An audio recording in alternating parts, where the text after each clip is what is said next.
मसूर साबुत जो होते हैं उनको हल्का सा नमक डाल के बॉईल कर लें, फिर इसको इस तरह से ऊपर डाल दूँ और जो रेस्ट चावल है वो हम इसके ऊपर लेयर कर देंगे।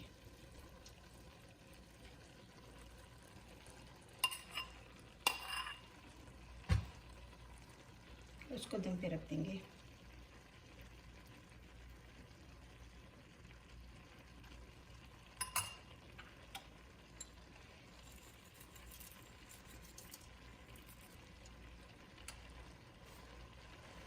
शुक्रिया।